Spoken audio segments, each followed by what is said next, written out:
একটা একটা গল্প হইলাই। নির্বাচনের 2 দিন আগে আমারে হিসাব দিলা নির্বাচনের দিনই টাকা লাগবো বলে 60 লাখ। কয় লাখ? তোমরা ভিডিও কইরা ভেস লাগাই বাইরি। আচ্ছা যাও যা চাকরি গেলে গেছে যাও। উনকা টাকা আছে মাত্র 40 লাখ। 20 লাখ কোনোভাবে মিলাইতে পারতাছি না। আমারে কইছে 60 লাখ রেডি রাখো, কারণ কোন সময় খাটায় দেখা যায় কর্মী বলতে তাই কইছেন যে কিছু কর্মী খরচা দিতেই পাই, নাইলে এরা যাইবিগা ভালাইয়া। আর এরা তো মনে করেন সিএনজি বিএনজির কাছে টেকা লো, এরা তো মারি দিব টেকা। তা আমি চিন্তা করলাম মুখের টেকাটা ভাইতাম কই। আটকা দেখি ভাই সাহেব আমার ঘরের মধ্যে ঠেললে এক বেটা ঢুকছে।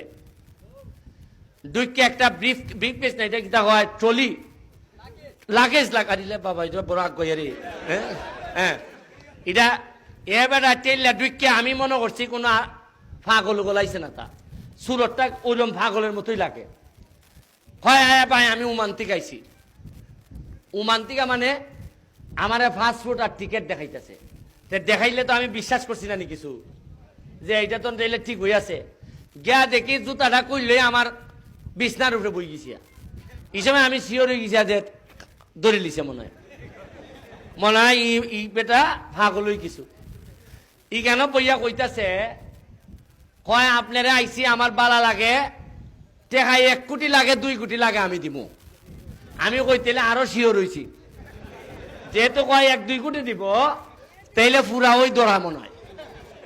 আমি আমার লোক রে কইলাম যে ই পাগল দেখো কেমনে বিদায় করতে না মাও ভাই ভাটাই দিছে ই পাগল, বা আমার খিতা করতো না করতো, আমার তোমাকে বিশ্বাস নাই খের উপরে। ইবালা এক বেটা কিতা করছে, কয় আপনি আমার কিতাব আমার ব্যাগ সার্চ করে দেখুন। আমি ভাবছি যে কোনো স্বর্ণবর্ণ ইতা লইয়াই আনি কোন একটা বিপদ ফেলায় আমারে।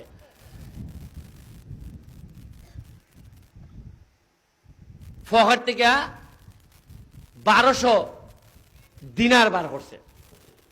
ইটা আমি আবার চিনি না, এই দেশের টাকা ওমানের টাকা। ইটা বেলে 1 দিনারের দাম বেলে 330 টাকা, 348, উনকা আরো বাড়ছে 8 টাকা।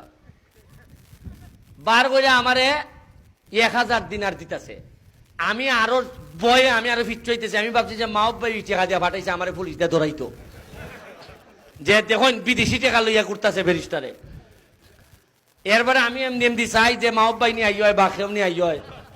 এবারে আমার লোক রে কইলাম যে বাবা তুমি দেখইতে খিতা। এ বেটা কইলে ডরাই না নেই 200 দিনার আমি রেখে দিলাম, আর এই 1000 দিনার আপনারে দিয়া গেলাম, আর আমার একটা গাড়ি দিন আমি বাড়ি যেতাম গিয়া।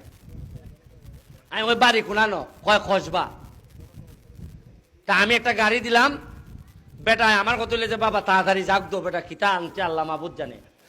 আর সাথে একলা খিতা করলো আমারে যাইবার আগে একলা উরু প্যাকেটের মধ্যে কিছু ওই ব্রেসলেট, গলার চেইন, স্বর্ণের ইটা একলা ফুতলা আমারে দিয়া গেছি গা ওই আমার লোকের কাছে। ওই আর স্বর্ণ দিছে তো আমি মনে করছি বাটপারি করে না, তা পুরান স্বর্ণ বর্ণ ইটা আছে না 2 নম্বর। আমি কই বাবা এই আজাব রাখো, তোমরাই দেখো কিতা। এ বেটা দিয়া গেছি গা আমার গাড়ি লইয়া কসবা। গিয়া দেখা যায় আমার গাড়ির টেকটও দিছে না, ভাড়াটাও দিছে না। তাই আমি আল্লাহ জানে কিতা চলতেছে আজকা। পরের দিন সকালবেলা ফাটাইলাম, ফাটাই গিয়া দেখা যায় টেকা একবারে জেনুইন টেকা। তে 1000 দিনারে 3,30,000 পাইলাম না নি। আর স্বর্ণ যেটাই ইটাই একবারে বিদেশি স্বর্ণ, কোনো 2 নম্বর না। ইখানে আরো পাইলাম 4.5 লাখ থেকে 5 লাখ, কত হইল 8.5 লাখ পাইছি।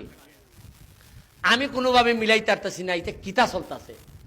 পরের দিন সকালবেলা 10টার সময় আইয়া দেখি বেটা আমার ঘরে বোয়া। আমি কই খসবা গেল কুম্বালা, ঘুমাইলো কুম্বালা, আবার আইয়া দি বোয়া। তা আমি জিগাইলাম ড্রাইভার রে গেছিল নিয়ে আসরি কসবা, হয় গেছি তো নামাই দিয়েছি তো, আবার আইলো কেমন তো তাড়াতাড়ি। এরপরে দেখি আমার বউ হঠাৎ করে দৌড়ি আইছে, আইয়া কয় হ্যাঁ বেটা একটা কিতা আমার আরেকটা ফুতলা স্বর্ণ ধরাই দিছে। আমি ওইটা কিতা কোন বেটা? কয় ওই বেটা যে স্বর্ণ আমি আমার বউরে দিছি না বিয়া তুই, ইটা একটা গলার হার উঠতে লাগছে আমার বউরে। আমার কয় ইটা কিতা দিছে আল্লাহ মাহবুদ জানে এটা কোন বিপদ লই আইছে। আমি কই যে আচ্ছা তুমি বুঝতে না, এটা বেটা তো আগের রাই তো দিছে, ইখান দিয়া বেটায় 12টার সময় নাই। আমি ভাবছি যে ইটান যেহেতু দিয়া গেছে, নির্বাচনের পরে মনে হয় আমারে দিয়া বালুর ব্যবসা নিবিগা, যে তোমার আমি আগে দিছিলাম টেকা, উনকা বালুর ব্যবসা দাও, গমের ব্যবসা দাও, ইটা দাও ইটা দাও। আমার আর মাথার মধ্যে এই বেটা নাই। ওই তো ওই বউরে যে স্বর্ণ দেওয়া গেছে, এখানে গিয়ে দেখা যায় আরো 5 লাখ টাকা বেতন গেছে। কত হইছে? হ্যাঁ, আর আমি ভাবছি 13.5 লাখ যেহেতু দিছে, তা আমার কাছে তুলিয়া নিব 20-এর নিচে না। আছে না যে চেয়ারম্যান হইলে দিও বা, বিশ্বাস করুন তার সাথে আর এই টেকাটা দিবার সুযোগ আর পাইলাম না। আমি আর পাই না লোকটারে, অনেকভাবে তুকাইতেছি যে বেটাটা কই, ফাই না। তখন আমার কাছে মনে হয়েছে রে, আমার উপর থেকে আল্লাহর বিশেষ রহমতের কারণে আমি এমপি হয়েছি। এর লাগে ওই বেটা আইছিল নির্বাচনের আগে, আরেকলা নাজিল হয়েছে নির্বাচনের পরে।